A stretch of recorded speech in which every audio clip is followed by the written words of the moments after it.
Broadcasting. Okay, here we are at the May 26th council meeting. Margo, take it away. I, Margo G.K., the town clerk of the town of Morristown, do hereby state that it is 7:37 p.m. on Tuesday, May 26, 2020, and that this meeting is being held remotely via webinar. Adequate notice that this meeting was provided according to law by written notice to the Morristown Daily Record, the official newspaper of the town of Morristown, and to the New York Star Ledger, both more than 48 hours ago.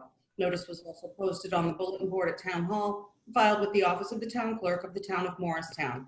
I do further state that I shall enter into the minutes of this meeting a statement that such notice was furnished as particularly described by me in this public announcement. Roll call. Councilwoman Cotton? Present. Councilman Elms? Present. Councilman Foster? Here.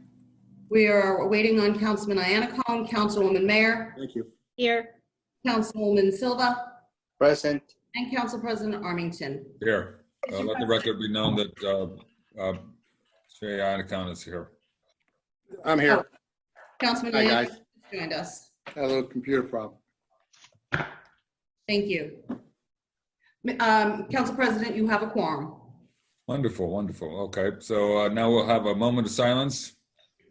Remembering everyone who is sickened or otherwise passed.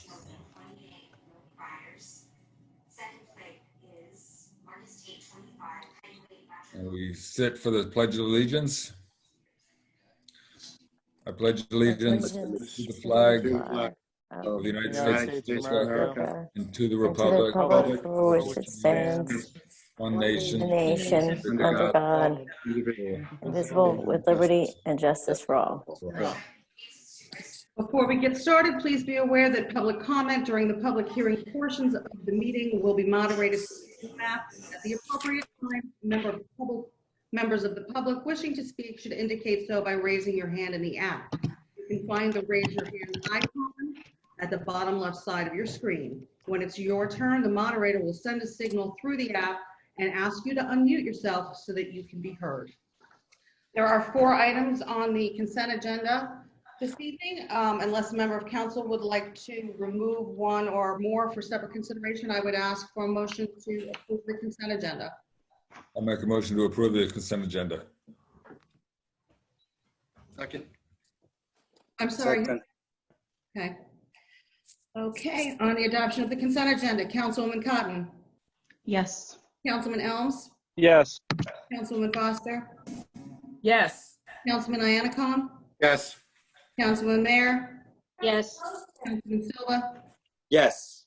Council President Armington. Yes. Before we go on, we are going to move the 2020 budget presentation up before public hearing. Ms. Barrick, if you could take it away, please. You're muted. Let's try that again. Thank you, Councilman. All right, so I'm going to share my screen. Hopefully.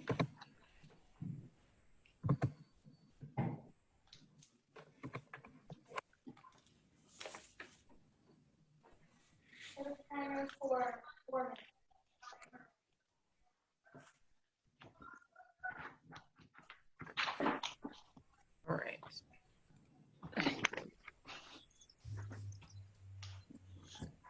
Good. All right. Can everyone see my screen? Yes. Yes. All right. Yes. Okay, so this is an overview of the executive municipal budget for 2020. And of course, my name is Jillian Barrick. I'm the business administrator for the town of Morristown. The budget this year that's proposed includes no municipal tax rate increase for this year. And that was really intended to be in response to our current economic condition and insensitivity to many of those in our community who may be struggling financially. and certainly burdened with uncertain times, dealing with this public health crisis. And so the decision was made by the administration to not further burden our residents with a further tax increase. And so we've constructed and proposed a budget that includes no municipal tax rate increase as proposed before you at the last council meeting. So that also means a $0 increase for the average residential home of $357,000 on the municipal rate. The net assessed valuation of $2.2 million, we'll go over in detail in a few slides. We also continue to remain under the 2% property tax cap, well under, and 1 cent of the municipal tax rate is $226,731. So breaking down the tax rates, as I'd said, the municipal tax rate, we're proposing 0 increase. The school district has a modest increase this year as proposed by their budget. The county has a modest increase as well as the library increase. And so there's a total of a little over a penny between those 3 operating budgets as proposed, with a municipal increase of being 0.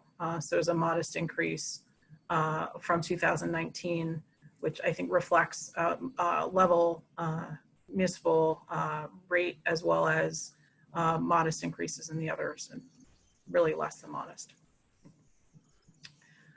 The breakdown of the municipal tax rate, the total tax rate, once again, the school district is over half of the total taxes as proposed in this budget. The municipal tax rate is about 35% or 35 cents of every dollar. The county is a little over 12%, and the library is 1.6% of the total. So what does that look like in actual dollars? Again, for the average residential property, which is we calculated $357,140. That's a total increase of about $43 over the 2019 taxes, and that breaks down to about $10.75 per quarter. A majority of that increase comes from the Morris County tax increase, but again, it's very modest over the prior year. Our total net assessed valuation at $2.267 billion is a slight decrease over last year, but is still better than 2018. We did see some substantial increases in value of vacant land, and there's modest increases in residential from 2018. We did see some loss in assessed value in commercial and apartment assessments. And certainly the industrial assessments, we saw a big decrease last year, which has continued into this year.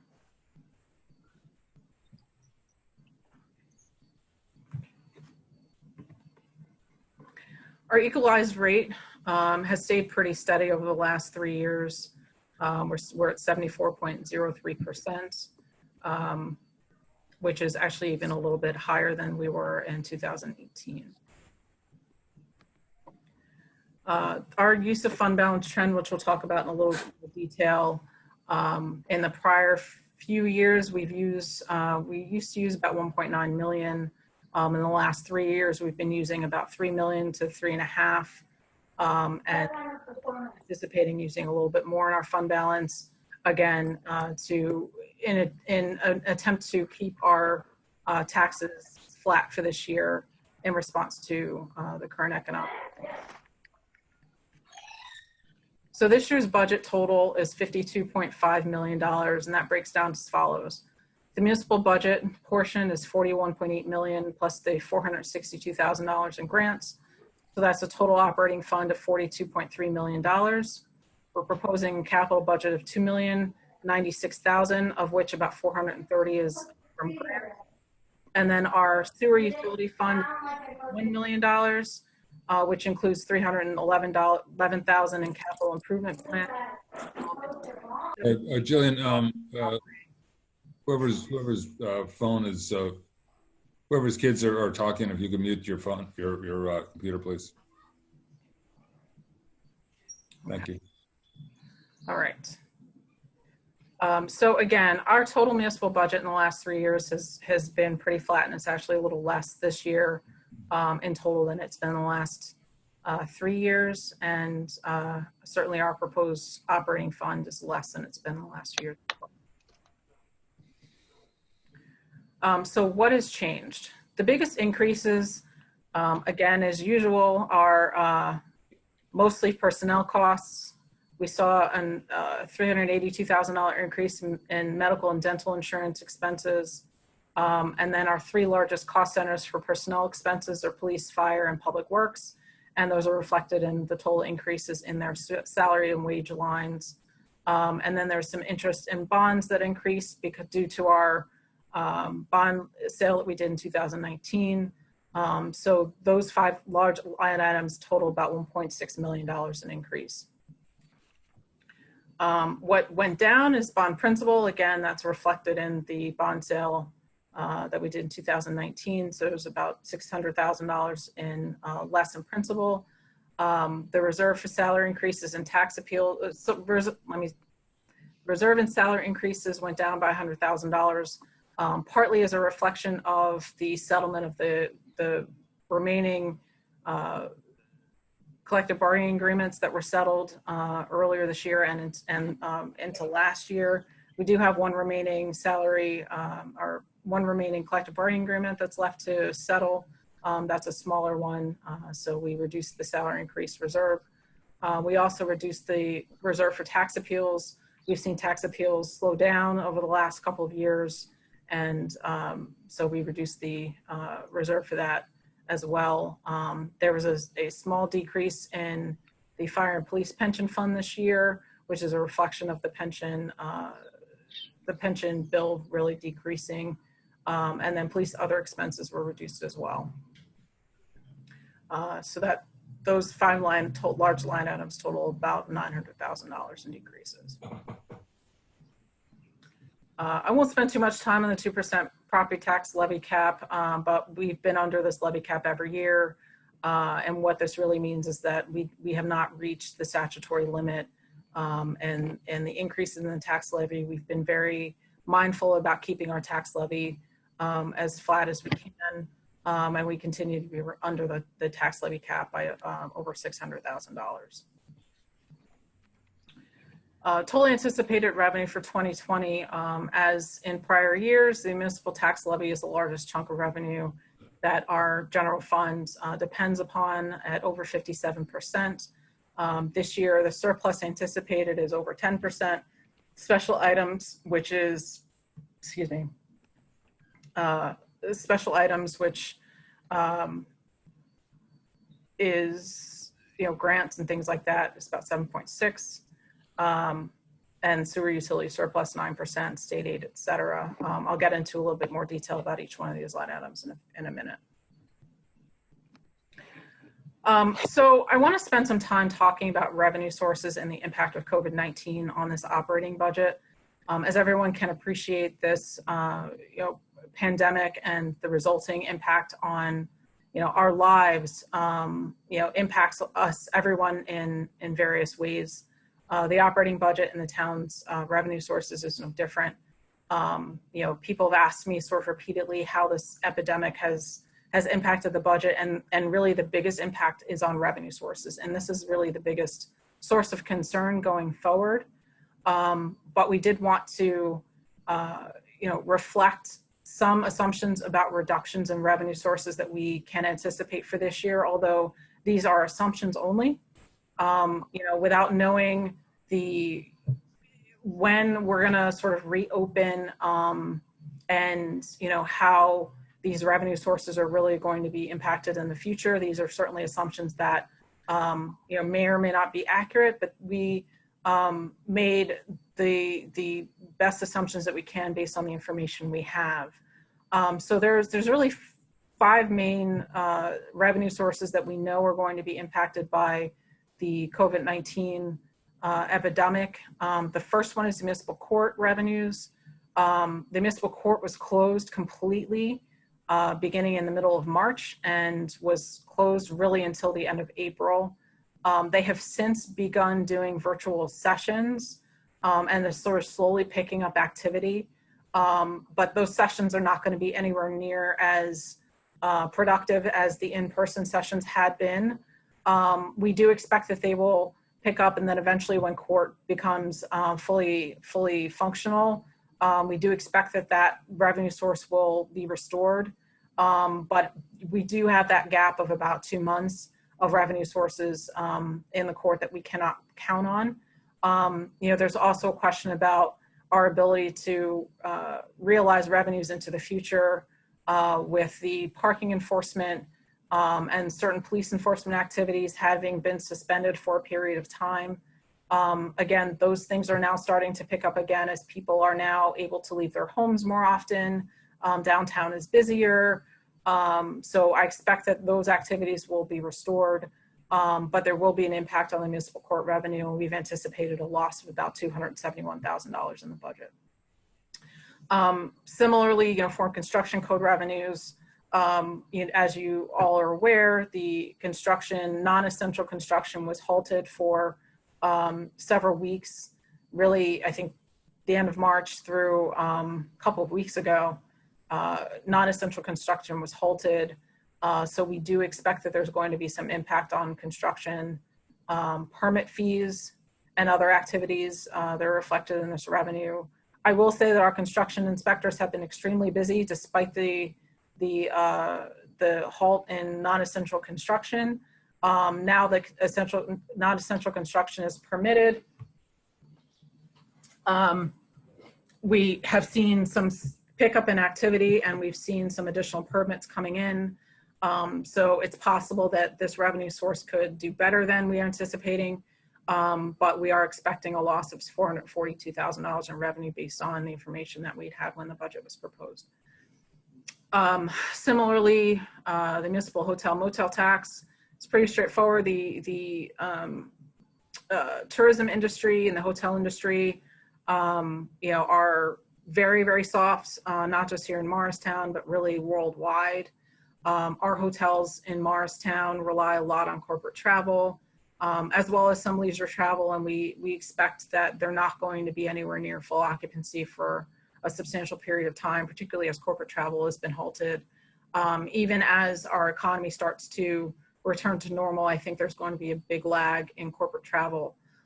That's balanced somewhat by some of the local use of hotels. I know that there was a relationship with Atlantic Health with the Best Western right here on South Street. And so that may balance off some of the loss of corporate housing. And I think there's going to be some more sort of regional travel. A lot of people, I think, are expected to make road trips this summer as opposed to flying to a tropical island. So that may help to shore up some of our hotel motel taxes, but I do think there's going to be substantial loss in revenue there. So that's at less than 50%, and part of that is because we did see some full really better than previous trends revenue for the first 3 months of this year. I do expect that this revenue source will not rebound anytime soon, and I think this will continue to go down probably over the next year. Or even more so until corporate travel and other types of travel rebound. The swimming pool fees, we have no idea what's going to happen with the swimming pools. We've been waiting with bated breath for the governor's office to give some guidance whether outdoor swimming can be permitted this summer. I will tell you operationally, we are preparing to open for the summer, and we're using the guidance from the American Red Cross and the NJRPA as a starting point to try to prepare our pools for a socially distanced summer. But because we don't know, we have not gotten the green light to open, I did not want to rely on swimming pool fees for the summer. And so this revenue source is zero. There is a resolution before you for consideration tonight, which is to temporarily reduce the memberships for the summer, assuming that we can open, on or about July 1st. So any revenues that we are able to realize will really be a benefit to the budget, but we don't want to rely on a revenue source that we don't know, whether we can realize it all. The last thing is really other licenses and fees. We've seen, some softening in property maintenance fees.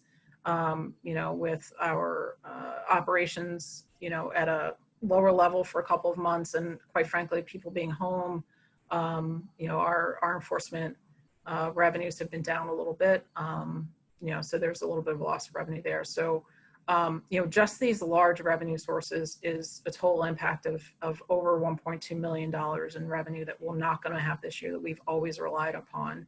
And so as a result, you'll see an increase in the proposed use of fund balance to offset these loss of revenue. I do think that some of this will rebound next year, but there's a possibility that will not. So we're keeping track of each one of these revenue sources to understand what we may need to do for the next budget year. But this really forms the foundation for the other major changes in the operating budget that are being proposed before you, including the use of fund balance of $4.4 million.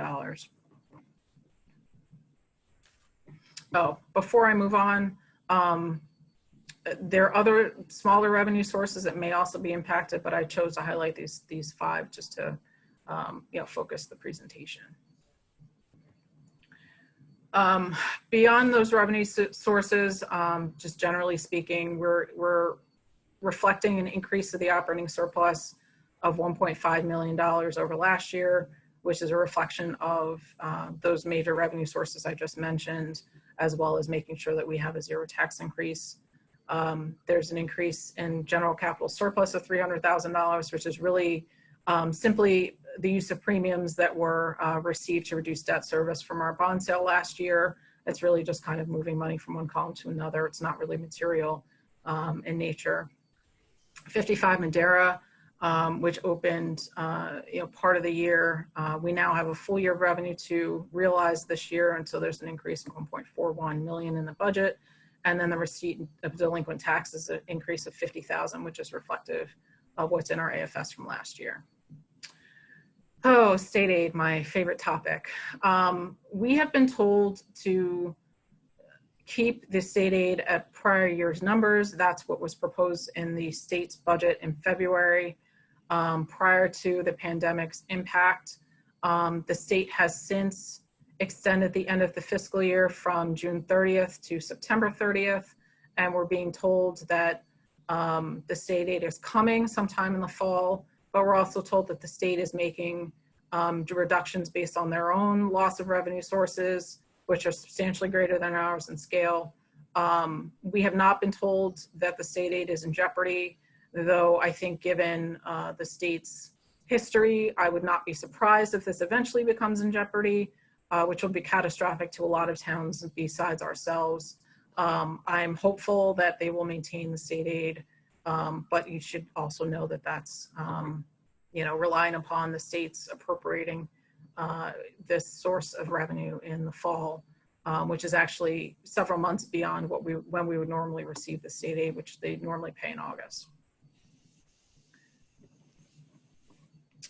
So the use of fund balance, as I mentioned, we're planning on using $4.43 million in fund balance. Most of that is to cover the loss of revenue, the reserve for tax appeals, and other one-time uses. And then certainly the bulk of it is for municipal operations property tax relief of $2 million. So talking a little bit about the fund balance trend, our fund balance since 2015 has been a healthy $14 million or more every single year, which is substantially better than we've seen in the past, which was less than $5 million as recently as 2014.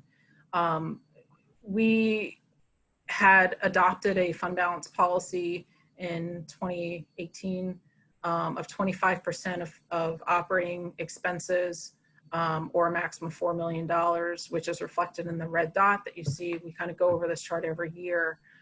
This year, certainly due to COVID-19, we've been very particular in reviewing all of our revenues and expenses. And because we have had to consider using additional fund balance, it's also caused us to review our fund balance policy. Our fund balance policy, when we proposed it and the governing body adopted it, was, I think, very conservative. And it was, I think, the appropriate decision at the time. But I will let you know that we can consider a more modest fund balance policy that still meets industry guidelines of at least two months of revenue sources, and will still be viewed upon favorably by the rating agencies. And so, and with a revised fund balance policy as illustrated in the blue dot in this chart in front of you, it gives us a little bit more flexibility to be responsive in these these tenuous financial times, but still maintain a healthy fund balance. And so another thing before you for your consideration later on in the agenda is a revision to the fund balance policy, which is reflective of this reconsideration. But I want to reassure everyone that the new fund balance policy that's before you for consideration still meets industry standards, GFOA standards, and is still going to be viewed favorably by the rating agencies, and still keeps the town on financial footing. Before I move on with fund balance, I just also want to point out that, the whole reason why we have a fund balance policy and the whole reason why we want to maintain a healthy fund balance is for instances like we are now in, where we find ourselves in with temporary financial challenges, and the fund balance is intended to assist us in weathering storms of this type. And so I think it's appropriate that our fund balance is being proposed at a higher rate to reflect the temporary loss in revenue. And I think it's appropriate to consider the fund balance policy as proposed before you as well. All right, moving on to appropriations. This pie chart looks pretty much the same as it's every prior year. General government costs is 12%, pensions costs at 10%, insurance is at 16%. And as in every other year, public safety costs is the largest pie at 25.9% this year. So total departmental operations at 23.8%. And that's kind of everything that's not a non-departmental cost. So salaries and wages and other expenses in the departments is up 2%. And that's really primarily increases in salaries and wages, which is reflective of the collective bargaining agreements that were adopted last year. And we made a lot of reductions in expenses this year in order to balance the budget and propose a 0% tax increase. That includes reductions in overtime expenses in police, fire, to public works, reductions in any kind of discretionary expense, including travel costs, which of course travel this year is unlikely, and any other place that we could kind of shake some coins out of the cushions, and that's reflected in the reduction in the other expenses, which is really also reduced last year. We're also not proposing any new additional full-time employees this year. I do want to point out in our sewer fund, we have a longtime employee, our assistant superintendent, who's planning on retiring this year. So we have hired his replacement so that he can train while our assistant is still here. And there's a bit of an increase in salary expense, but that's not a new position since we do expect the assistant to retire this year. Pension costs at $3.5 million is down for both PFRS and PERS, and the rates have gone up. There was a reduction in the pension costs. We get a bill, we pay it. There's not really a lot of explanation as to what's behind the pension decrease, but our bill this year was a little bit less than last year. Our health insurance costs at $5.9 million. There was a bit of a reduction when we went into self-insurance in 2019. We're now coming into having a fully mature self-insured line, and we saw an increase of 6% in this year, which is $382,000 increase. We have gone out, the broker goes out every year to market for excess carriers and dental insurance, et cetera. We're continuing with our TPA of UMR this year. This is the second of a 3-year contract. And I believe that our self-insurance plan continues to save us money over being fully insured, where we were seeing 14 and 16% increases over year. We're still kind of, I had a claims review meeting a couple of weeks ago, which happens on a quarterly basis. We still have not fully seen the impact of COVID on our claims yet, but what I expect will happen is there will be some COVID claims, but I think there's also going to be a reduction in claims because of the stopping in elective surgeries and other types of care due to this COVID-19 pandemic. So I think we should run pretty well with our health insurance claims, but we'll certainly keep an eye on that through the rest of this year. Debt service. I'm proud to sort of remind everyone that we are a AA+ with a stable outlook from Standard & Poor's. That's the last credit rating that we received in 2019, and that's a tick below AAA. I believe we deserve AAA, but we haven't gotten there yet. We are still working in that direction, but that's a reflection of our strong financial position. We did issue some general obligation bonds last year, but we continue to reduce our net debt. And our net debt over 2010 has declined over $18.6 million. And we are continue to be mindful of the debt issuance that this town takes over. That's a testament to that is the net debt compared to equalized valuation, which still remains under 1%, which is, I think a great, demonstrates that our use of debt is great. We make great decisions with that. In the sewer utility, as we've mentioned every year, we continue to pay debt down in the sewer utility, and we've only used PAYGO in the capital budget for now, several years. We expect to fully pay down the sewer utility debt in 2024. We continue to be on that track, and that's reflected in the operating budget as well. Lastly is our capital projects. The capital in the budget totals $2,098,000, of which $430,000 is grant funded, and the balance $1.668 million is bond funded. And that reflects $770,000 in sidewalk and curb and roadway improvements, $100,000 in vehicles and heavy equipment for DPW, $225,000 improvements in parks and playgrounds, $150,000 in police equipment, $5,000 for dams, $60,000 for building improvements, $586,000 in fire equipment, and $150,000 in Section 20.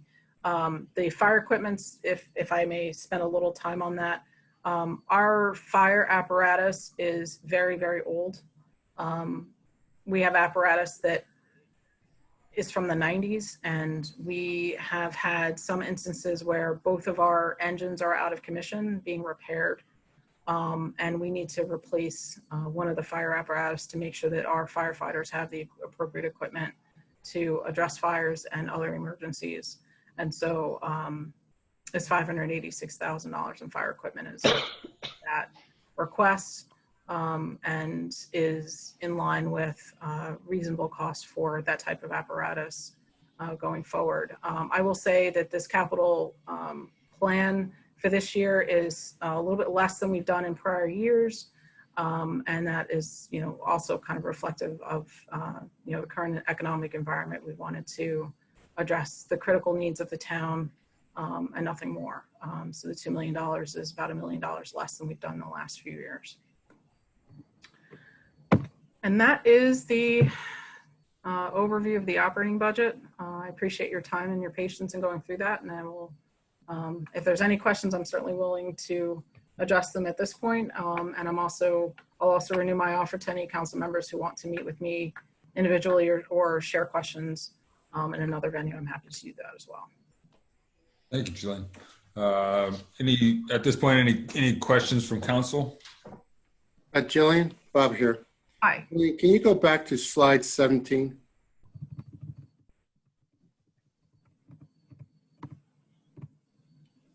Just clarify for me something.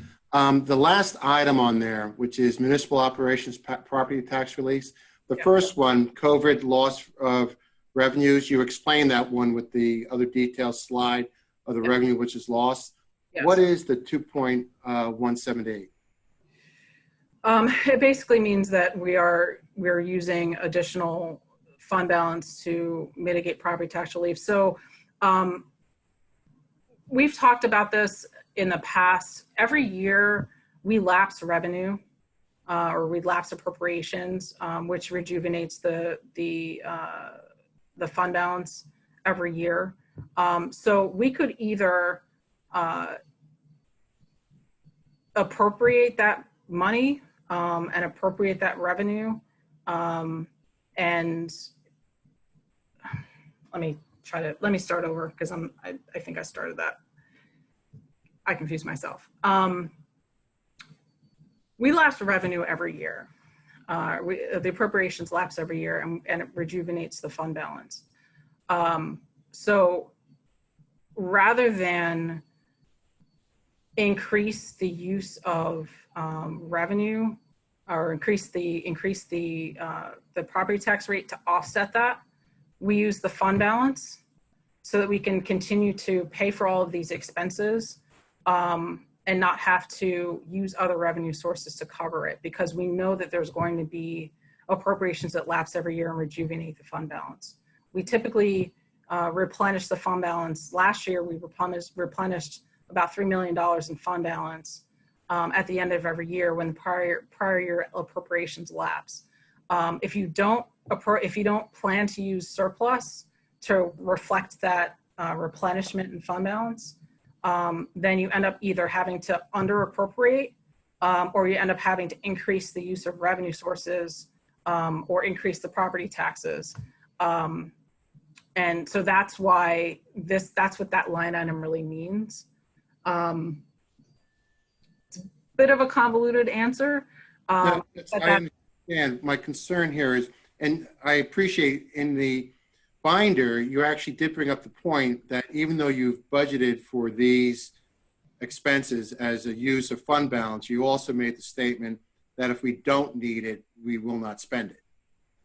And my concern here is that with the exception of the COVID-19 loss of revenue, those other items may have been items that would have been budgeted for if we did not have the COVID experience. And I'm just concerned that we're not kicking down the street a possible tax increase by using the fund balance.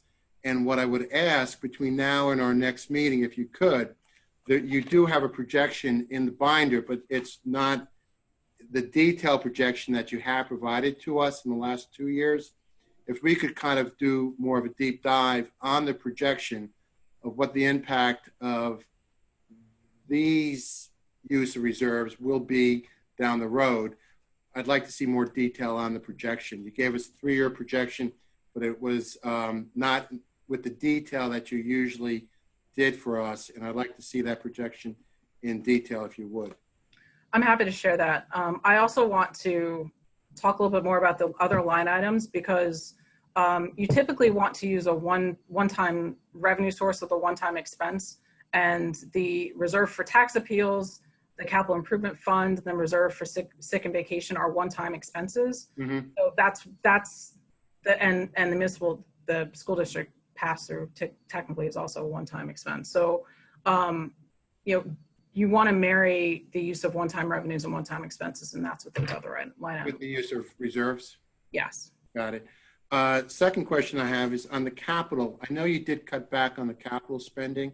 Yes. See, is there anything we're not doing? Because again, it does look like our capital expenditures are going down by 25% and the SERB plant is going down by 53%. Is there anything we're not doing that we should be doing in terms of the status of our town's infrastructure? No, I think the capital budget as proposed addresses all of our infrastructure needs and what is needed for the health and safety of the town. In prior years, we've also done, things like the improvement, like park improvements that were enhancements to existing infrastructure that in some ways are kind of like nice to haves. Those are the things that you're not seeing in this current capital budget. that's being proposed before you. The things that are in the budget, the capital budget as proposed are, curbs and sidewalks and fence replacements.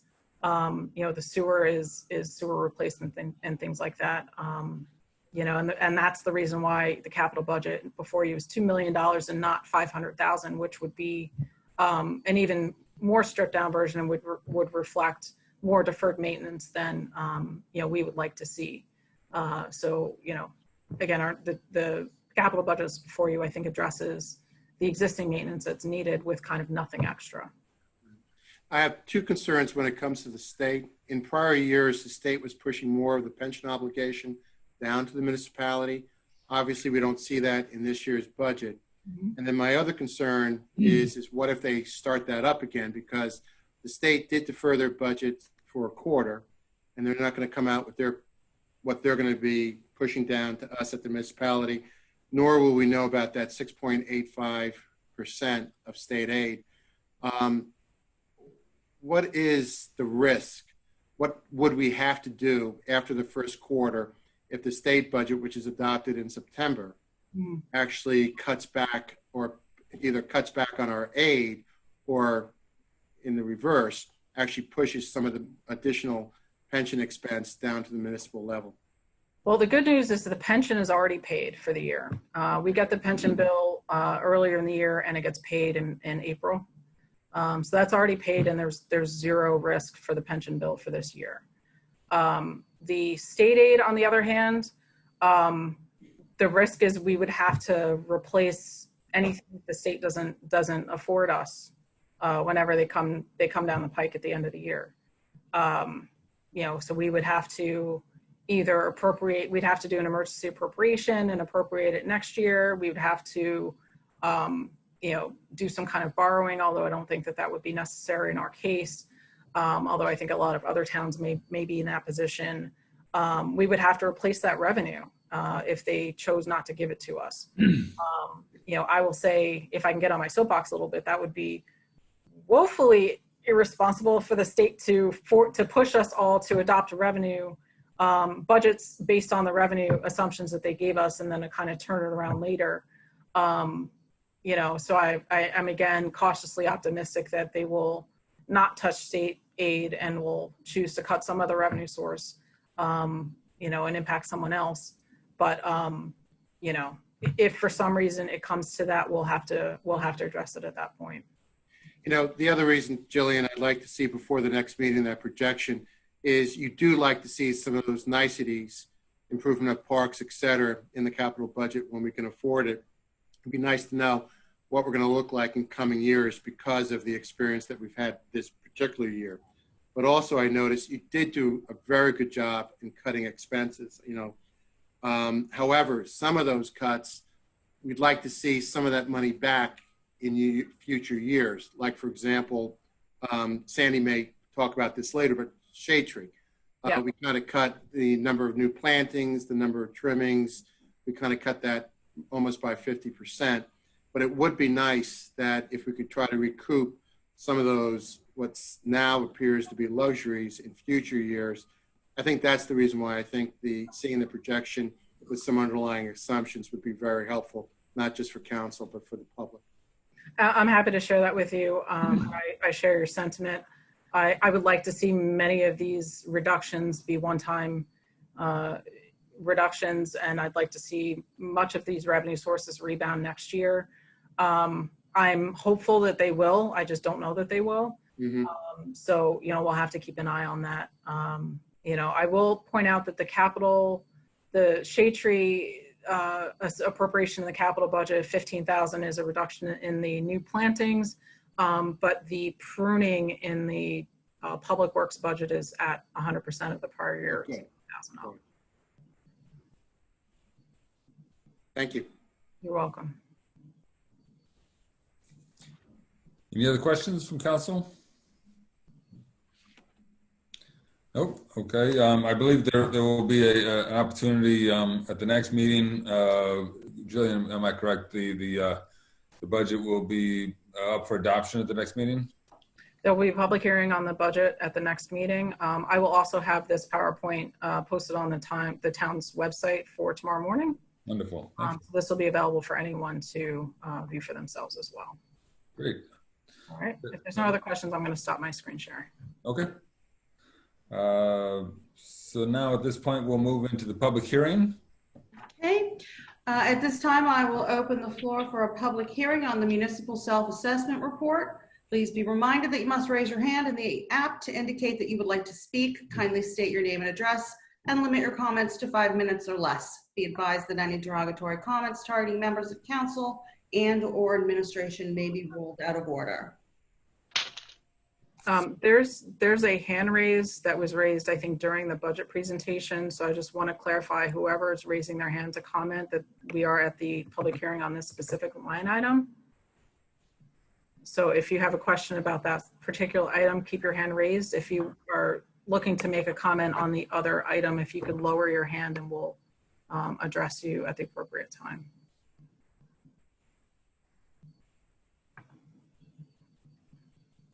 Okay. All right, so I see 2 hands raised. I did see 2 hands raised. All right, the first one's Orville McNally. Mr. McNally, if you can unmute yourself and state your name and address for the record, please. Hello, happy Tuesday, everyone. Orville McNally, Morristown. Just want to follow up on 2 things quickly before we get to the budget next week. The CFO or whoever is the CPA, can they also be available? And can we also have the drill down details available online also before the open hearing? Margo, are we still on the municipal self-assessment report Yes, we are. public hearing? Yes, we are. Mr. McNally, we're hearing comments on the municipal self-assessment report. Okay, I misunderstood. I thought this was still the budget, opening for the budget. No, this is, the next line item, which is any other matter, would be your time to ask Okay. about the, Okay, clear. Then I need to lower my hand and raise it at that time. yes, please. Thank you, sir. Just that. Thank you. Thank you. Okay. I don't see any other hands raised. Okay. Oh, I see Mr. Patrick Housel. I'm sorry. All Mr. Housel, do you have a comment regarding the self-assessment report? I just wanted to ask so that I didn't get passed by. So just general public hearing comments now or later? In a second, we're going to close the public hearing for the municipal self-assessment report, and then we're going to open up the public hearing for any other matter, at which time you will raise your hand. Got it. All right? Yep. Thank you. Okay. Jillian, quick question. The self-assessment report was very well done. Was that posted on the website? I'm not sure if it was posted, but we certainly can get it posted if It's it's actually good reading. You may want to post it. okay. I will get that up. Okay, if there are no other comments, I will now close the public hearing on the municipal self-assessment report and open the floor to the public to present on any other matter.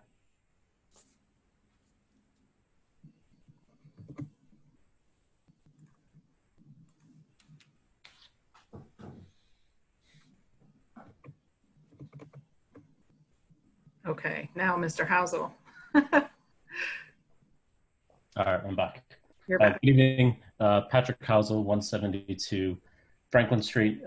Just a couple quick questions for the council. One was just looking to see if there was any update on the goings on at 1 Shady Lane. So if there's any updates that you could share, that would certainly be appreciated. Certainly not acting over there like they've been issued, a cease and desist or whatever was actually issued to have them stop operating. Definitely seeing resident turnover, more furniture moving, etc. So if you have any update, that would be excellent.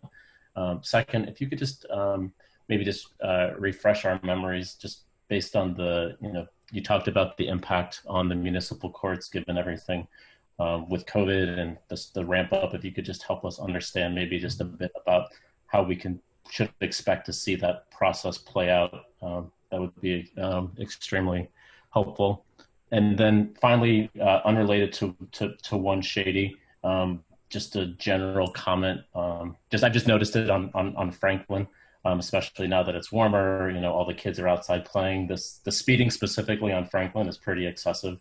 I'm not sure if folks across the town are experiencing that. Obviously, we haven't seen the patrols out for good reason, but as people are starting to come out and the kids are starting to play, the speeding is quite excessive. So I just thought that I would mention that. I'm sure it's probably common around the town as people are starting to reemerge. Thank you, Mr. Housel. Thank you.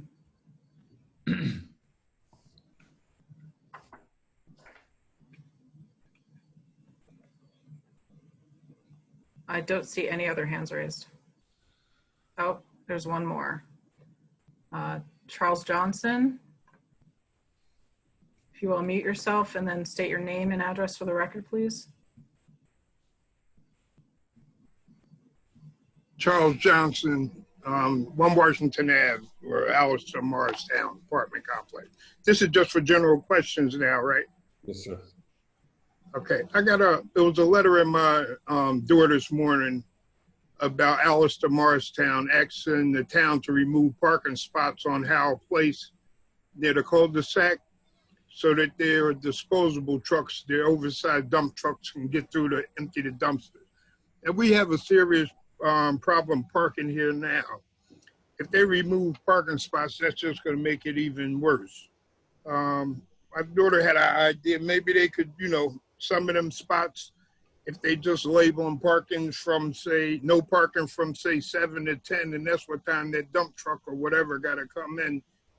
But to remove those spots for overnight parking would be a real hardship for us here that's trying to find somewhere to park now. I've been here over 10 years, and we never had no problem these trucks getting garbage picked up. So I don't know if that's on your agenda, but they said to comment during the public comments that our opinions matter. So that's my opinion.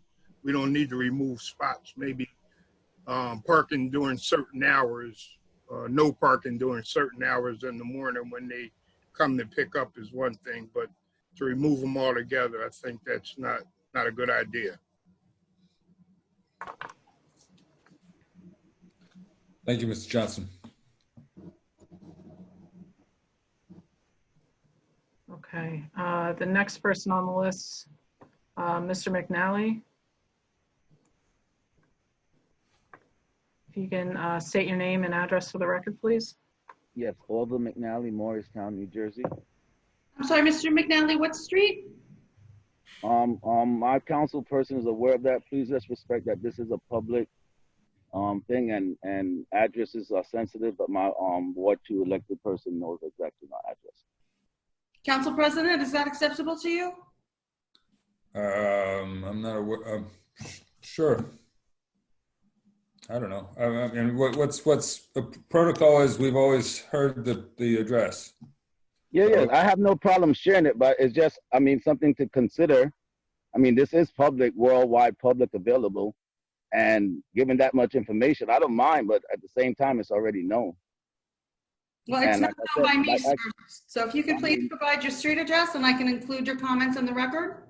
Or could we do it afterwards and come to agreement on the president just said that Mr. Like McNally, if you can send an email to the clerk notifying her of your address.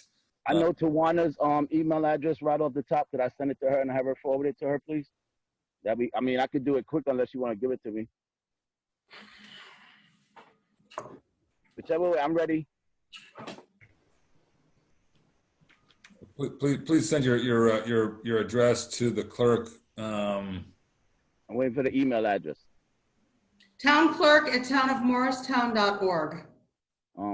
Slower, please. Hold on. town clerk Copy town clerk. at townofmorristown.org. Copy. Council President, can you hear me? Yes, sir. And could somebody else take the turn while I Council, do that, please?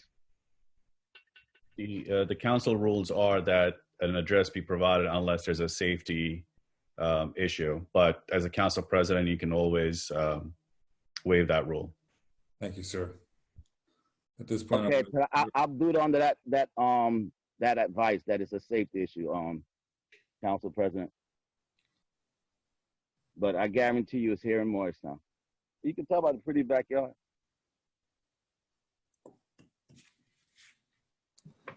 all right, go ahead with your comment, Mr. McNally. Thank you. Yeah, on the year-over-year budget, I don't remember if it was exactly on page 5 or line 5, but the lines were on evens. One year had up to from 5A to maybe 5E, and one year had from 5 to maybe 5S. Also, what if no state aid? How would that affect the budget? And then understand and respect the straight line cuts, but trees should be 100% funded. And maybe the green savings from maybe thinking about mandating that all town vehicles transfer over to maybe electric vehicles once the, whatever contracts are up. And then who's the CFO? And maybe the CFO will be available to if whoever signs off on the budget. I don't know how to fund it, how to fund government is this a CPA firm or whoever actually signs off on the accuracy of the budget?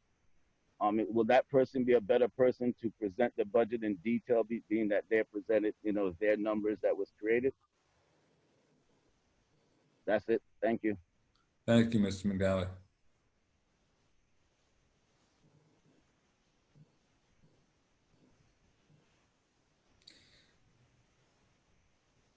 Any other hands raised? Ms. Inestrosa, hold on one second. Yeah. Ms. Inestrosa, if you will unmute yourself, state your name and address to the record, please. Sure. Lorena Inestrosa, 39 Early Street, Morristown. And I was just wondering if Mr. Pawar had an answer to my last question regarding 42.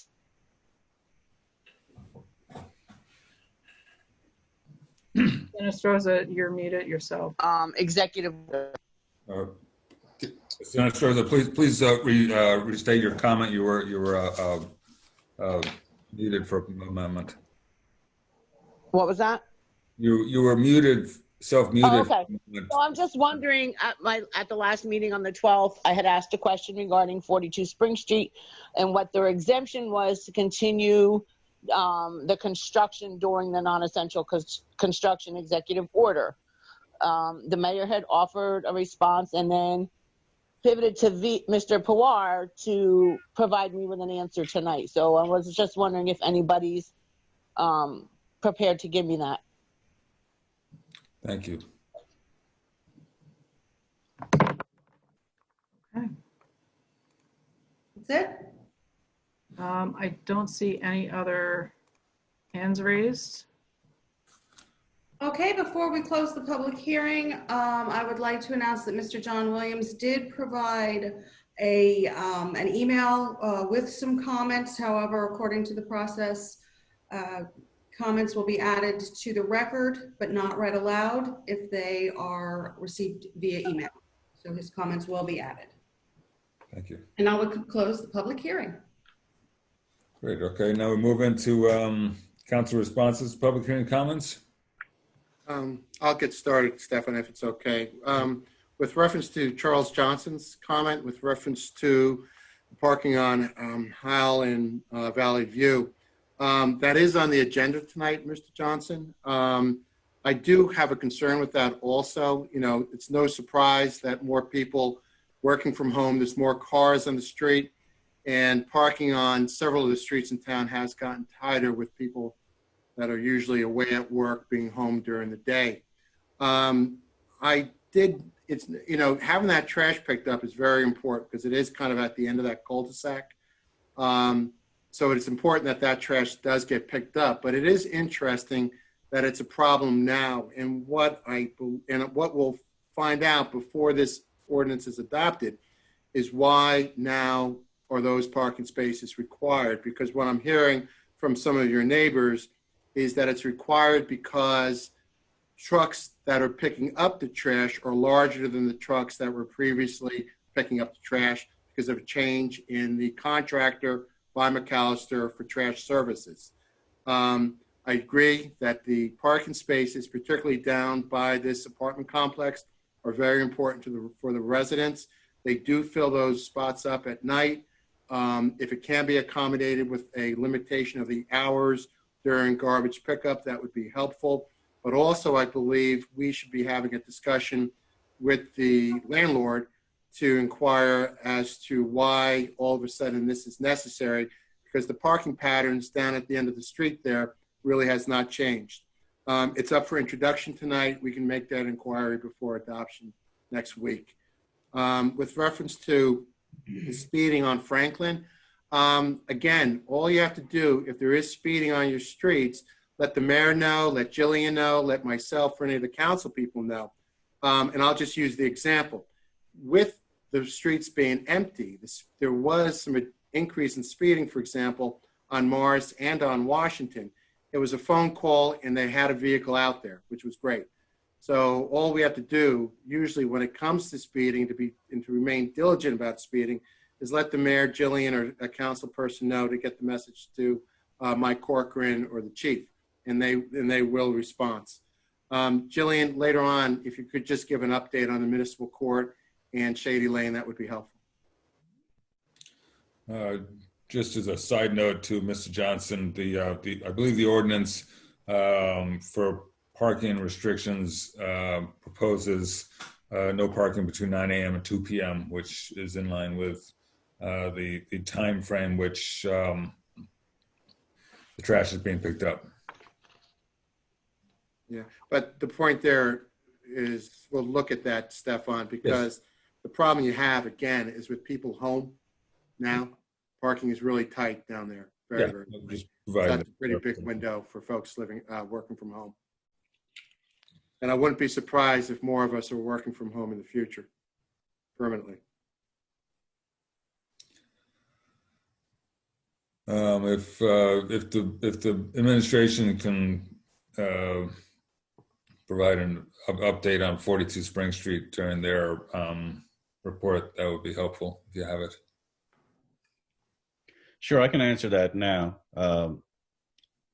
Thanks for the question, Mr. Nestroza. I just want to point out that 2 weeks ago, the governor lifted all restrictions on construction. So any construction that is going on can continue. But with respect to 42 Spring Street, as I said at the last council meeting, there were a number of exemptions to the executive order. And one of the exceptions that I mentioned was a contractual obligation with federal government, state government, or local municipality. In this case, 42 Spring Street was a redevelopment project. There is a redevelopment agreement, a contractual obligation that the developer has to the town with certain deadlines, and that is a clear exception under the executive order. So that's the response. Thank you. Thank you, Mr. Kaur. I'd like to just make a comment. Mr. McNally, you mentioned your support of the trees, which we really appreciate, on the Shade Tree Commission. The Shade Tree Commission was just awarded a grant of $3,000 that the town should be receiving sometime in the next month or two from the CMFP, which is the Community Management Forestry Program. They also do work towards getting other grants. This past year, we got a $20,000 grant from TD Banks. It was the second time we got that. So Shade Tree Commission is always working towards outside funding and getting grants for the town to improve our urban forestry. Thank you, Sandy. If that's it for council responses, we'll move into the mayor's report and town officials. And if I can jump in on a couple of items, Councilman.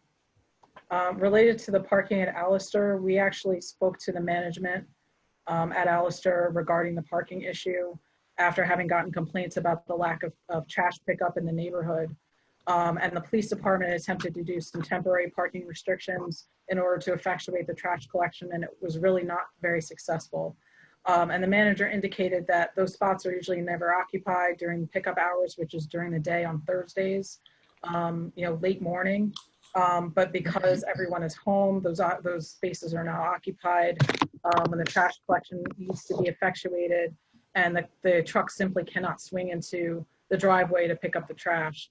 And so there's a request that we put limited parking restrictions. I believe it's Thursdays from 9 to 2, I believe is what's in the ordinance that's being proposed. And that's in reflection of the request from the property owner, as well as our own observations about their lack of ability to collect the trash, at that time. And I think, as Councilman Iannacone had mentioned, we're all living very differently now. It's possible that these residents will continue to work from home more often, and those spaces are going to be more occupied than they may have been in the past. And so I think it's reasonable to consider a parking restriction now going forward for that limited period of time. However, we are not removing parking spaces as the other gentleman was concerned about. They would only be restricted for that one day a week to allow for the trash to be picked up. The police chief is on the call, as well as public safety director, and has noted the speeding on Franklin complaints. And I can talk about the impact on the court process on Shady Lane at this point, or I can wait until after the mayor's comments if you'd like for me to. No, go ahead, Jillian, speak on it. All right, so as I had mentioned before, the court had suspended sessions.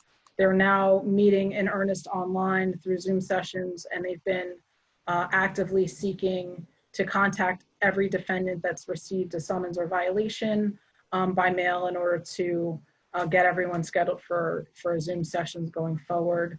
I expect that the court will continue to operate in that fashion. We'll continue to schedule sessions virtually over the next few months, and every case will be heard in that fashion, at least, again, for the next couple of months.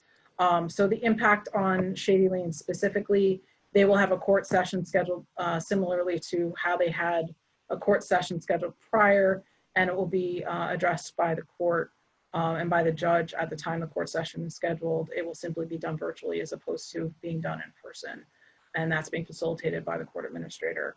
As far as the current status of Shady Lane, they've been issued the notices of violation. It's been issued to the operator and the property owner. And they will continue to receive violations going forward, and they will be addressed in court. And we expect that the court sessions with their prior violations from before this new use will also be heard sometime in June. I don't know that there's a date scheduled yet for this most recent set of violations, but I can certainly report back at the next council meeting related to that. Lastly, there was a comment regarding the budget forms. And a question. I will say that the budget forms are required, the forms themselves are required for us to use them by the state of New Jersey. We do not have any control over how the forms are printed, or how they're kind of laid out. That's something that's required by the state. They're certainly not elegant at all, which is why, we do this budget presentation and others to really kind of decipher the information for the general public.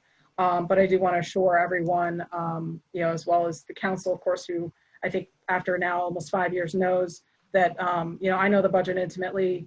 This budget document is as much my baby as it is the CFO's, and I'm absolutely the appropriate person to present this to the council and can address any question that anyone has regarding the budget document that's before you for consideration. Great. Your call, your show, Mayor. Yeah, I know it's hard to follow Jillian on that one,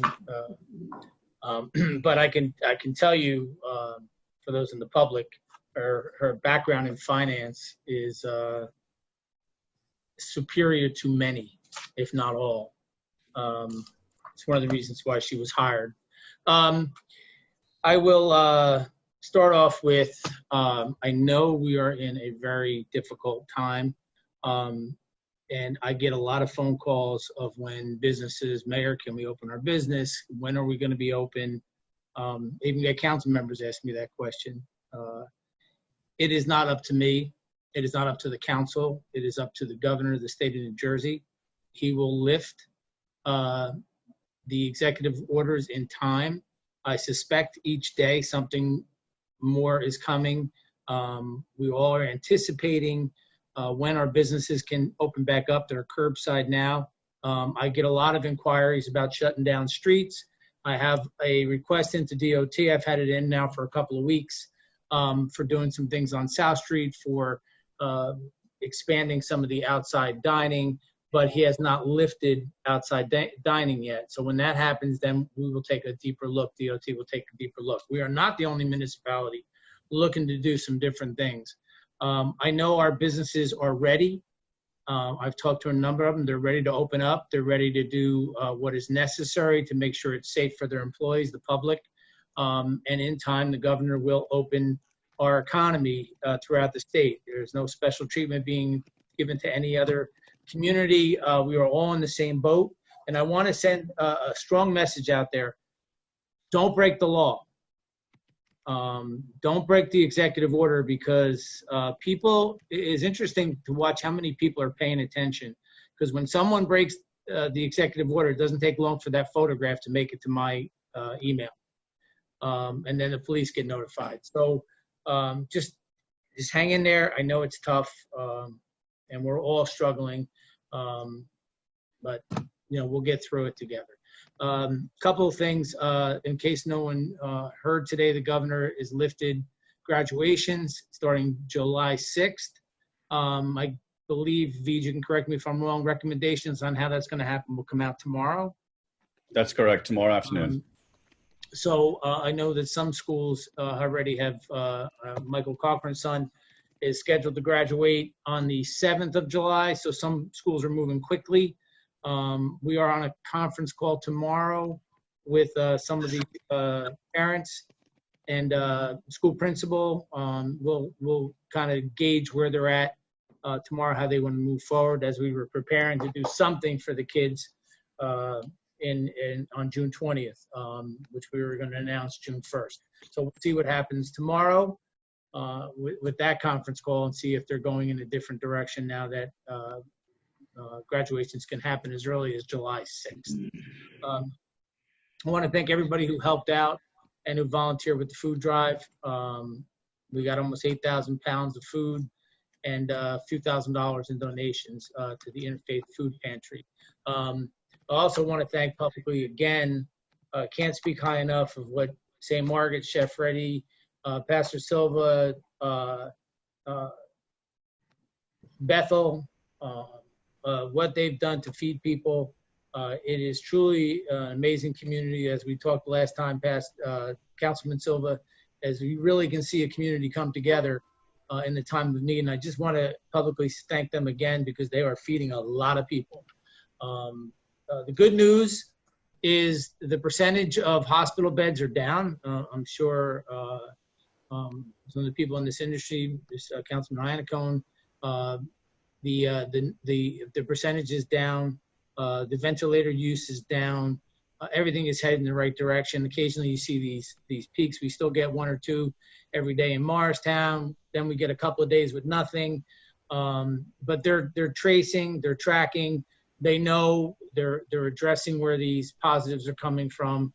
And we can only hope that the healthcare industry, pharmaceuticals, keep working every day hard on coming up with therapies and a vaccine eventually down the road to deal with this, because I don't know what's going to happen in the fall and 10 weeks from now. But we have to be very vigilant on continue to practice the principles of self-distancing, washing hands, and those who don't want a face mask, I can't make anybody wear a face protection, but I do when I'm out, and I think it's a benefit. I hear all the time that it's a benefit, not a negative. It's a good thing. It protects yourself. It protects other people if you're asymptomatic. But people have the right, if they don't want to wear a mask, there's not a law that makes them wear a mask. but you individually have a responsibility to put yourself and your family in the best place possible for this COVID-19. This is a terrible, terrible virus that has spread all over the world. And you see a lot of, I know I'm on a little bit of a soapbox, you see a lot, for those who watch the news a lot and pay attention to everything you read about this stuff, there's a split in the country. There's people who don't want to adhere to certain things, and that's their right. But it's also our right to make sure that we protect ourselves. And that's really what it comes down to. Be smart, be tough, and I'm doing what CDC and our government state government is recommended to do to stay safe, to keep my family safe, to keep people I work with here at Town Hall safe. And that's what I'm going to end with. I'm going to end with, we have made a lot of adjustments here at Town Hall. We are open on Mondays and Tuesday mornings from 9 to 12 for the tax office. And just the other day, somebody came in for a sticker for a microwave. So we are open and doing business. Every office is open and running.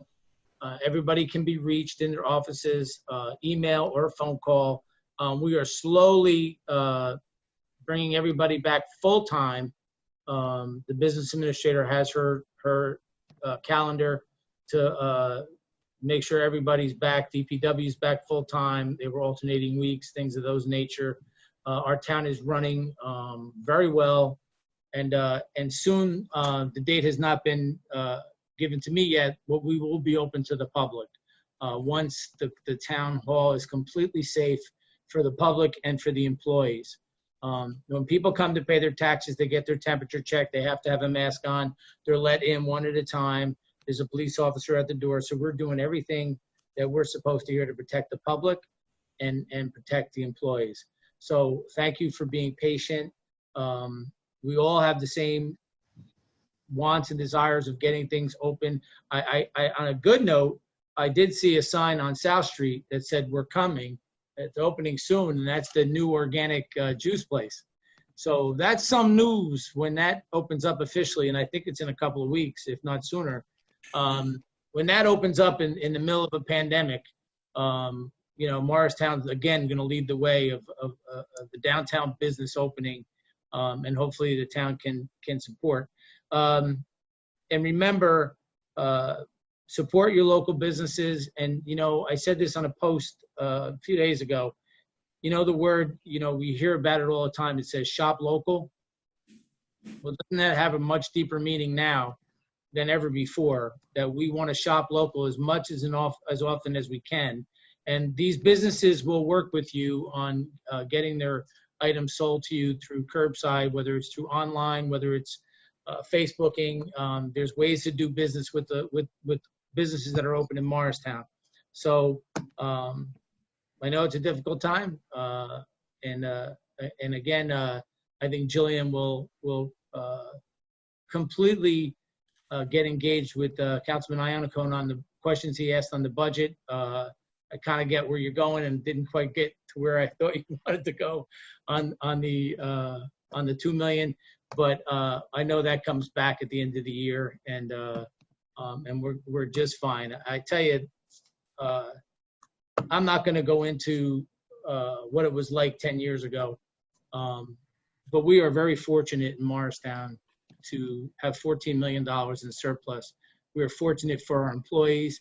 We are fortunate for our residents, that we are not going to suffer some of what some municipalities will that don't have surplus, that have to raise taxes 6 to 10%, that are wiping out their surpluses. We are not wiping out our surplus, and we're not ever going to wipe out our surplus, I hope. But I think that we're in good shape. I think we're going to be in good shape as the economy opens up. Morristown is very resilient, and I have a lot of faith in our business administrator, our CFO, and you, the council, to work with everybody to make this town click again, and it will. And I'm looking forward to that day. Thank you. Thank you, Mayor. Can I ask the mayor a question? Well, Sure. Mayor Doherty, thank you for that presentation. You're talking about, we're reopening, we're going to be doing curbside pickups. The parking authority just announced that they're going back to enforcing, the meters. How are we going to address curbside pickups besides the restaurants that have a couple spaces sort of reserved for them right now, for all the little businesses where people can pull up to the curb and get their purchases, or is that not going to be really an option in our town? Sure. While we're doing this, it's absolutely an option. And one of the reasons why the parking authority, in my opinion, and I'm pretty sure the parking authority would agree, because I believe this is their philosophy, is if you've noticed, if you're downtown or around town as much as I am, you'll notice a lot of people parking in all around the green, down South Street, and they're not people that are going to places to purchase food or shop at businesses. What they are, a lot of people are not using their permits that live downtown. They're supposed to be in the garage. So it's free parking. It's been free for a couple of months now, and what it's going to do, it's going to force those spaces kind of to be open. You're not going to be able to park there without paying. So those spaces will free up. And I know the parking authority, and I think that Sheba's on the Councilwoman Foster. Are you the rep? Are you the rep for the parking authority? Yes. That they are aware of that. That they are aware that these small businesses need the same type of access as the restaurants are getting. So until we can open up fully, I believe that the businesses should work with the parking authority, and they will. And we'll make sure that Jen Waring from the partnership gets a message out to the businesses to contact. I think Mr. Anacombe will take care of this. Go ahead, Bobby. Actually, Mayor, there's new signs coming out for the curbside parking. Yeah. Discussed at the last meeting. Yeah, so they're ahead. It's a great working with Mike to get new signage out in front of the stores. Right. It's a great question, Councilwoman Mayor. It's but they're definitely on it, and they understand what they got to do. Yeah. That was a long way to say yes. They're aware of it. They're going to make it happen. And lines are coming. Yeah, the lines are coming. The lines are. I should have just let Bob answer it. Councilman Anacombe could have just answered it straight out. But I appreciate the question because it is important. I spent some time talking to Barry Goffin over at 23 South, and they're ready to go. I saw people waiting there to do business today. So people are shopping local, but that's one of the themes I really want to get across is shopping local has a whole different meaning now than it did 4 months ago. How everybody, wants this and wants a clothing store and wants this store and wants that kind of store. Well, now you got to really, we have to step up and support our local stores. That's kind of where I'm going. Thank you. All right. Thank you. Any other questions before we move into council liaison reports? Councilman, I have a quick comment, sort of like shopping local. I want to remind everyone that property tax payments, the last day to pay without incurring interest is June 1st, which is Monday. And we have opened tax office for in-person tax payments on Mondays and Fridays from 9 to 12. You'll need to wear a mask, and somebody will check your temperature before you come in, but we are happy to process in-person tax and super payments on Mondays and Fridays from 9 to 12. And again, a reminder, the last day to pay your property taxes without incurring interest is Monday, June 1st. Great, thank you. Sure. All right, moving into council liaison reports. The partnership did meet the week before last, curbside parking, and I think also, Mayor, aren't we going to start enforcing parking regulations again on June 1st also? Yes, sir. So everybody should be aware of that, and that should help ease up some of the parking also. Yeah. The only other thing is, they did discuss the farmers market.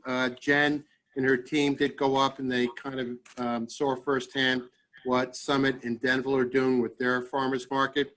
Farmers market is intended to open with proper physical distancing on June 21st, but it will be open this summer. They still need to submit a protocol to the health department. That protocol should be filed shortly, and it'll be open soon with the farmers market. Later on this afternoon, this evening, we will be passing a resolution, hopefully, with reference to the budget for the Special Improvement District, which is managed by the Morristown Partnership. The budget itself was presented to the board. It's a very conservative budget. The good news is that the revenues are uncertain only because they don't know what events they're going to be having or not having due to social distancing and the status of COVID at the time. Nevertheless, the good thing about the budget, it is conservative, and it does, I think the partnership is meeting all of its debt obligations. So there's not going to be any issue in terms of them paying any of their bills or servicing their debt. And it's a very conservative budget that was passed by their board, and hopefully we'll pass it this evening. Thank you. May I ask a question to Mr. Ayanakon? Sure. The partnership, do they have any plans and projections? How are they going to help the small businesses, including the Latino businesses?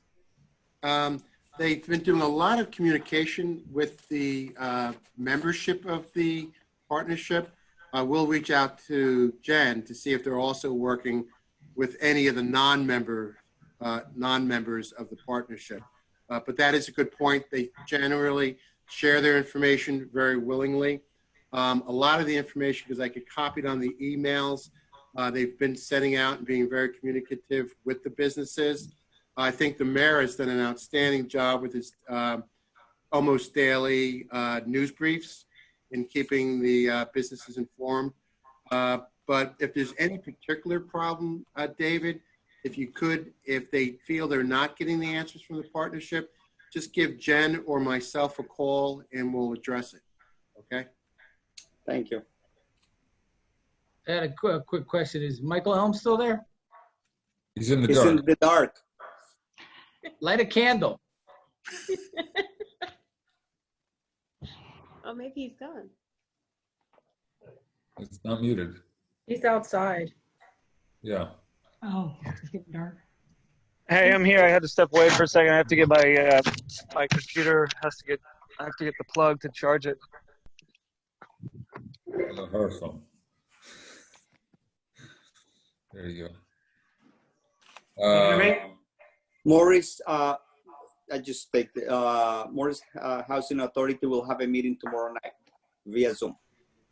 The planning board is holding its first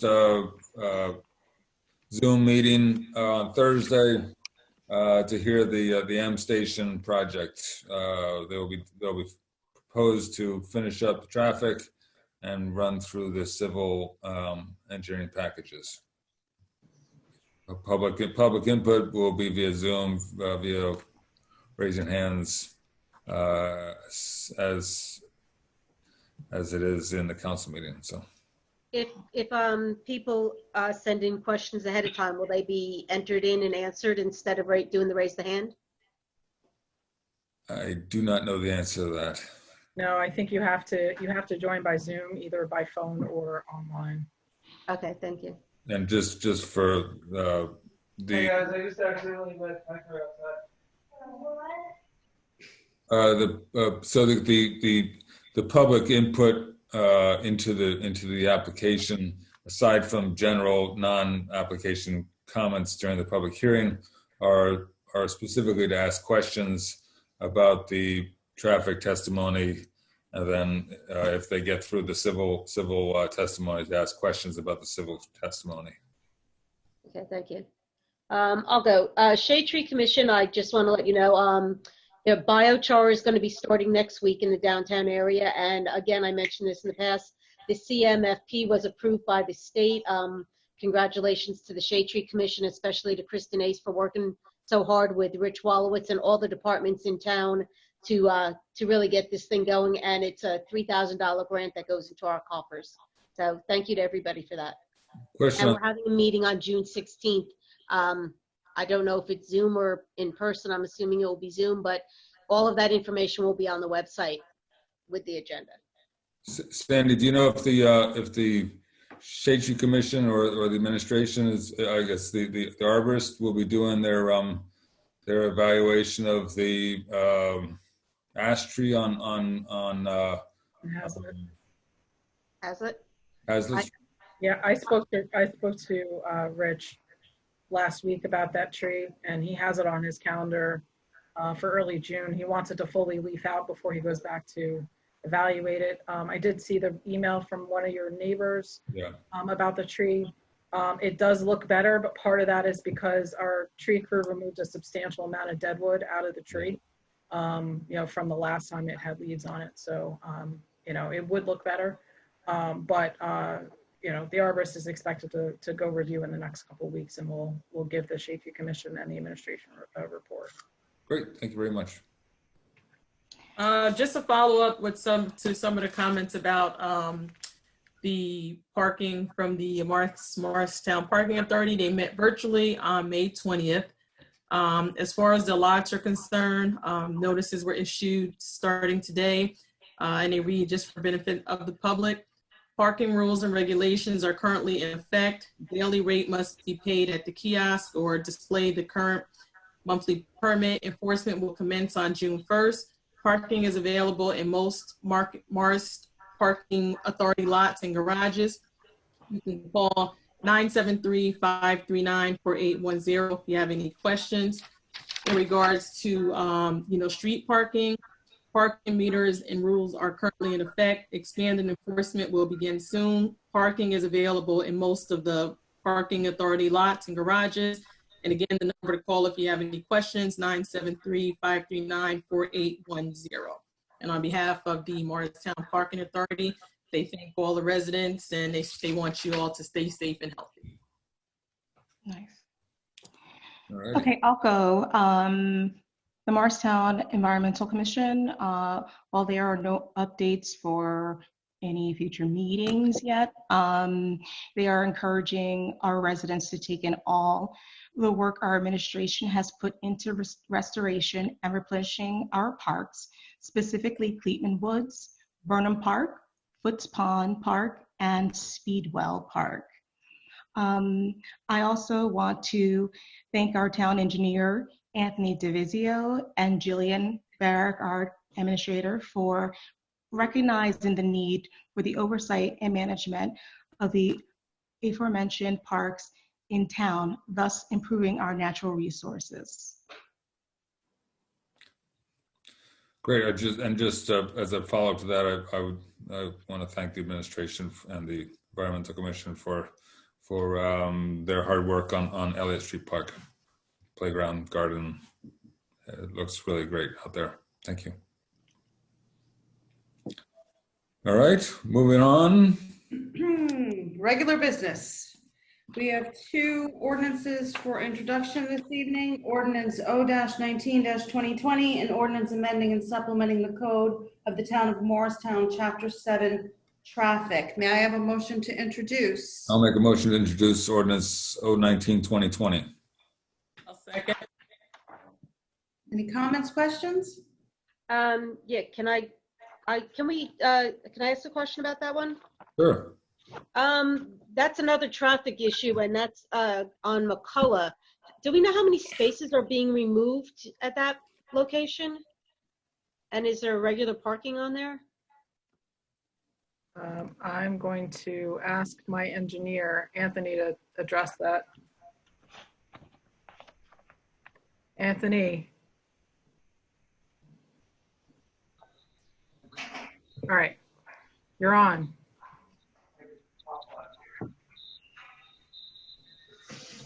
Anthony. All right. I will get an answer for you and I'll get back to you.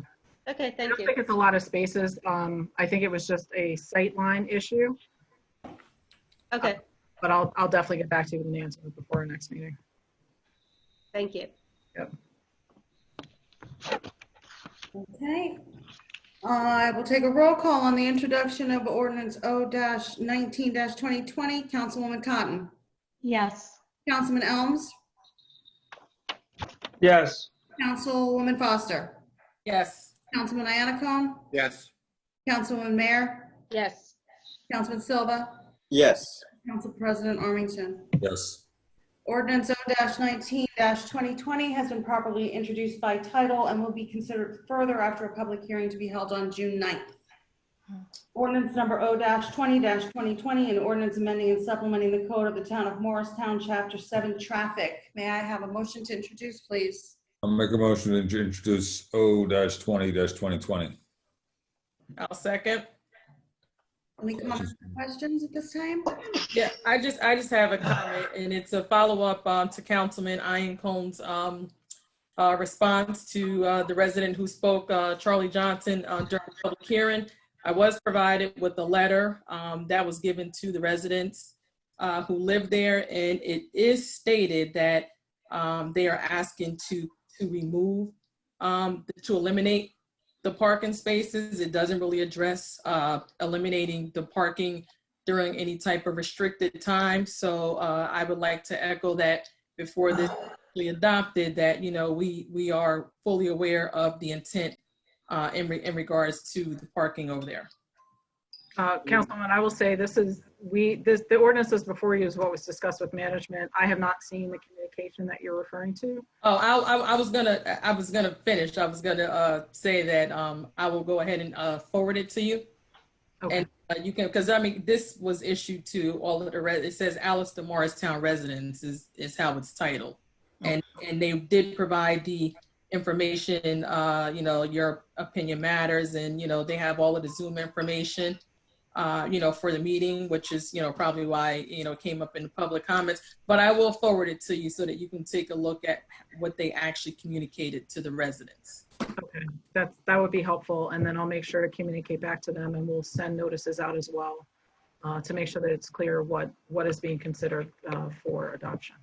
And okay, sounds good. Also on that, if you could just clarify if there's any alternatives, because the only comment I would ask you to further pursue is the fact that it's a larger truck that is now picking up the trash, as opposed to in the past it was a smaller truck where there was no problem. So if you would just check that out to make sure there's no other alternative. I will. That's the first that's been brought to my attention. Okay. We'll also discuss that with management to see if there's an alternative. Great. Thank you. Thank you.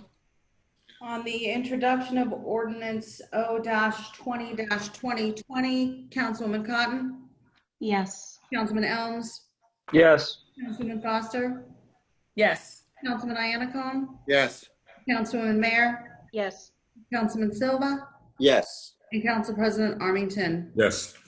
Ordinance O-20-2020 has been introduced properly by title and will be considered further after a public hearing to be held on June 9th. There's one ordinance for public hearing and adoption. That's ordinance O-18-2020, calendar year ordinance to exceed the municipal budget appropriation limits and to establish a cap bank pursuant to NJSA 40A:4-45.14. May I have a motion to adopt, please? I'll make a motion to adopt ordinance O-18-2020. I'll second. Okay. At this time, I'll now open up the floor for a public hearing on ordinance number O-18-2020. Please be reminded you must raise your hand in the app to indicate that you would like to speak. Please limit your comments to 5 minutes or less.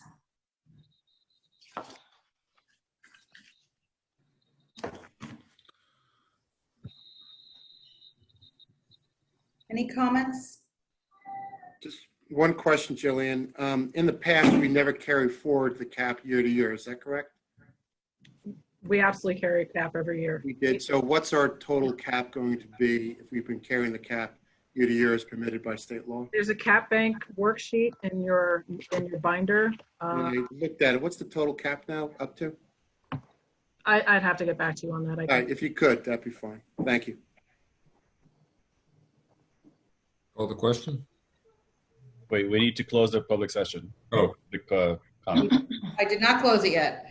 Hearing no public comment, I will close the public hearing on ordinance O-18-2020. Are there any other council comments or questions?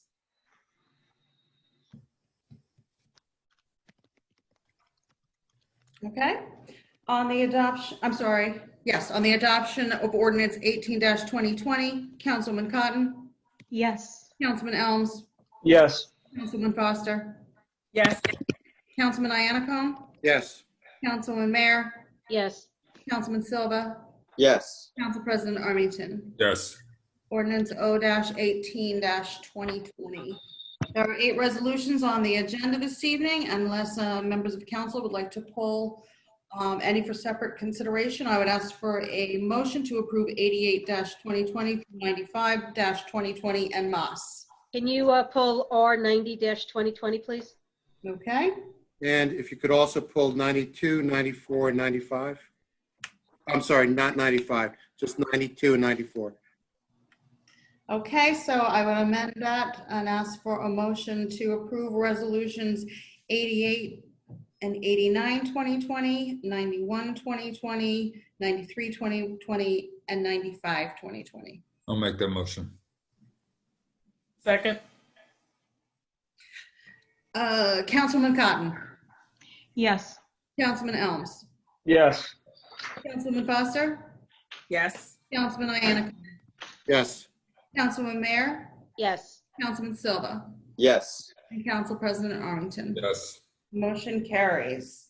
Resolution number R-90-2020, a resolution authorizing award of contract to Aquatic Analysis, Inc. for Pond Management 2020. May I have a motion to introduce, motion to adopt? I'll make a motion to adopt resolution R-90-2020. I'll second. Okay. Councilwoman Mayor? Yes, Jillian, can you just give us and the council and the public just a brief description of what is happening?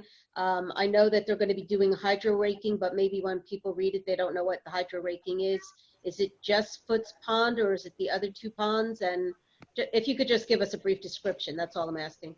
Sure. Well, the resolutions before you is not for the hydro raking. This is for the pond management program, which is the biologics and it's herbicides and algicides that are applied to the water to reduce and control the growth of aquatic weeds and algae. We started with a program at Foots Pond last year, and we're expanding the program to Foots, Burnham, and Speedwell Lake for this year to further, again, just to control the herbicides and algae in the ponds. You know, that's sort of mucky green stuff you see in the pond. And the Aquatic Analysts is the firm that'll be doing the work. They have done, so we had Solitude do something similar at Foots Pond initially last year, the year before last. And then we had Aquatic Analysts start doing a similar program at Burnham Pond. It's been very successful, so we want to expand to Speedwell Lake. And we're proposing going with Aquatic Analysts to do all 3 bodies of water for this year. Thank you for clarifying. I appreciate it. Absolutely. The hydro raking is coming. It's been very complicated. It's coming. I promise it's coming. Okay. On the adoption of resolution R-90-2020, Councilwoman Cotton, Yes. Councilman Elms, Yes. Councilman Foster, Yes. Councilman Iannacone, Yes. Councilman Mayor, Yes. Councilman Silva, Yes. Council President Armington. Yes. Motion carries. Resolution R-92-2020, establishing fiscal policy regarding the management of municipal fund balance. I'll make A motion to introduce, or I'm sorry, a motion to adopt? I'll make a motion to adopt resolution R-92-2020. I'll second. Councilman? Yeah, Jillian, are we just amending the prior resolution we did about 2 years ago? Yes. And what are we changing it from what to what? It was 25% and no more than $4 million limit. Mm-hmm. So we're amending it to 18% and $4.5 million. Okay, good. Thank you. I actually think it's reasonable. Thank you. I'm sorry, 18. Okay, on the adoption of resolution R-92-2020, Councilwoman Cotton, Yes. Councilman Elms, Yes. Councilman Foster, Yes. Councilman Iannacone, Yes. Councilman Mayor, Yes. Councilman Silva, Yes. Council President Armington. Yes. Motion carries. Resolution R-94-2020, resolution adopting the municipal self-assessment report. May I have a motion to adopt, please? Make a motion to adopt resolution R94, 2020. A second? Second. Okay, Councilman? I just noticed, I mentioned this before, but I just didn't notice my note. It's a really very good report with a lot of great information. And it kind of gives the status of what a lot of the commissions and boards were doing throughout the year. And I think it's a real nice document to actually post for the public to read. I will absolutely. I have a question on that. It says in the report that in order to gain that status is 9 steps, and this is only the 3rd step. What are the next 6 steps? That's my first question. And the second question is, because this is due on June 30, do we have the time to do that on time? I will say we've accomplished everything else except for this one step. I do have Chris Coley, who's from our planning team. I think he's on. Okay, Chris, I think that's you. Chris, is that you? He said he was on. Chris, you're muted. You're muted. Texted me he's here. All right.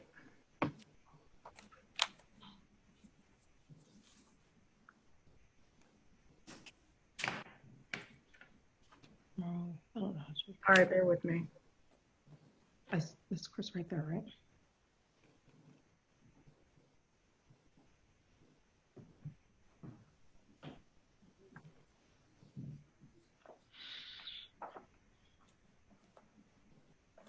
Okay. All right, well, he did text me an answer. He said the deadline's been extended 6 months because of COVID. Okay. But I do believe we've achieved all the other steps. I think this is the last one.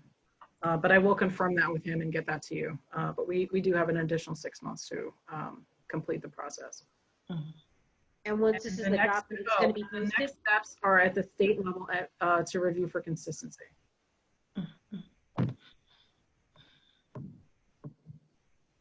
Which we think we are okay on. Okay, thanks, Chris. All right, call a question. Thank you.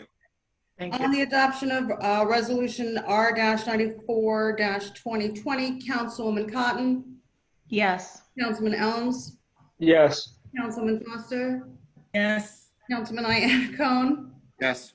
Councilman Mayor, yes. Councilman Silva, Yes. and Council President Armington. Yes. All right, motion carries. Thank you.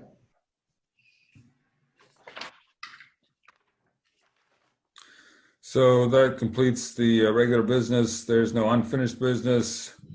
The 2 items of new business. The first item is expansions of liquor licenses by me.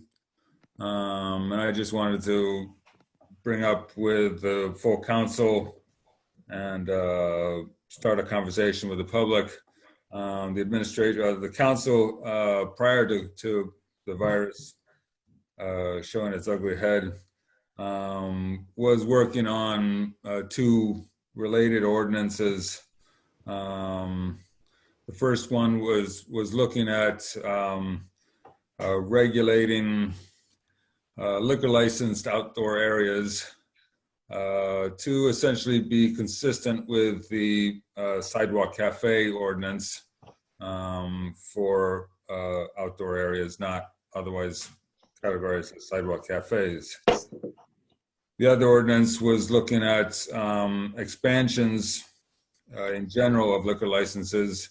As you are all probably aware,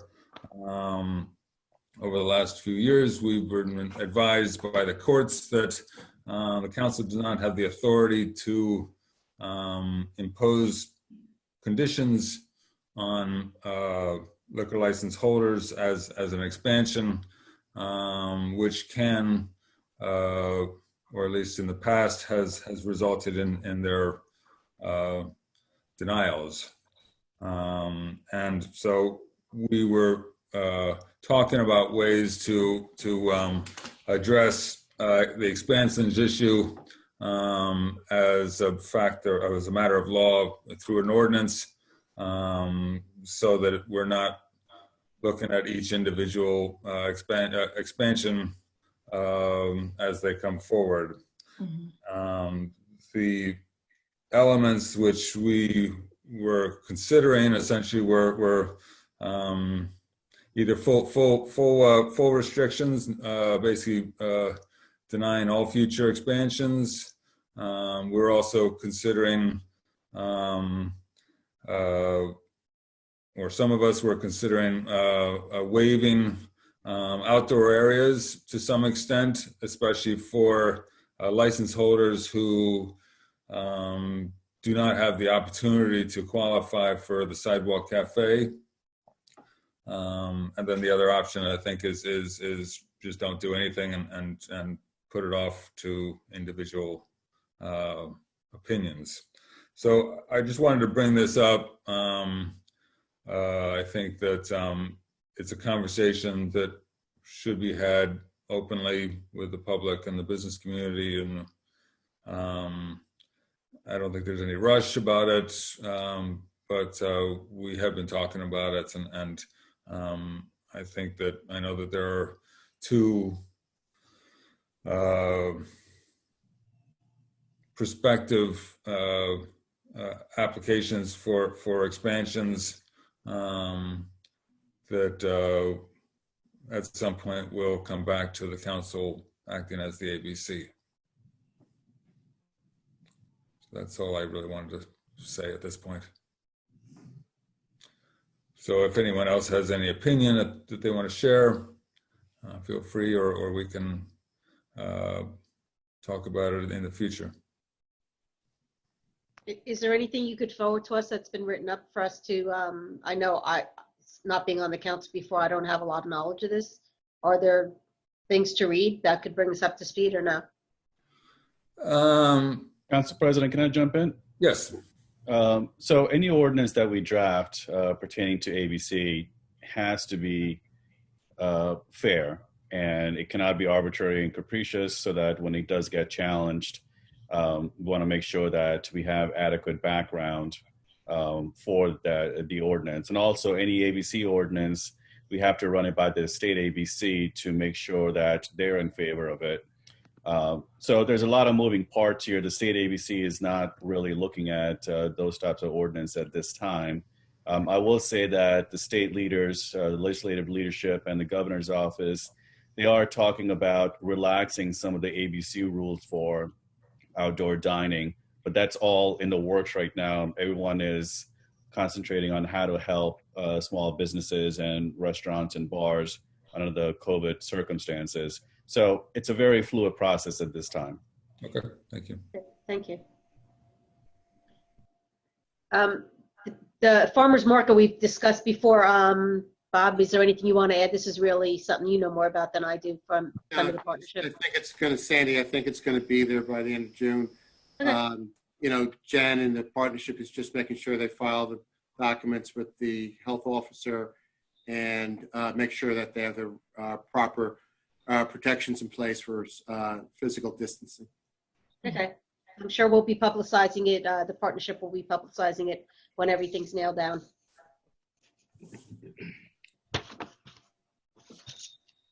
All right, Mr. President, may I mention something, an announcement for tomorrow?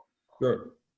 Tomorrow, our church is going to be distributing food for about 500 families at our church, probably from 9 to 12. So I just want to let everybody know that. Fantastic. Thank you. Fantastic. Thank you, Dave. Councilman De Silva, do you have a flyer for that? No. No, okay. But our church, 63 Abbott Avenue, Okay. we will be there from 9 to 12. If I can interrupt, I'll, Councilman Silva, do you want me to post that on our Facebook and website now? Sure. Okay, Yes, so I'll it's, copy it. yeah, 60, we'll do it on Instagram too. 63 Abbott, Abbott Avenue. 9 to 12. Yes. Okay, thank you. Thank you. Thank you. And if there's nothing else, we'll adjourn. Motion to adjourn. Second. All in favor? Aye. Aye. Aye. Thank you very much. Stay safe, everybody. Thank you. Be safe. Bye. Thank Thank you. everybody.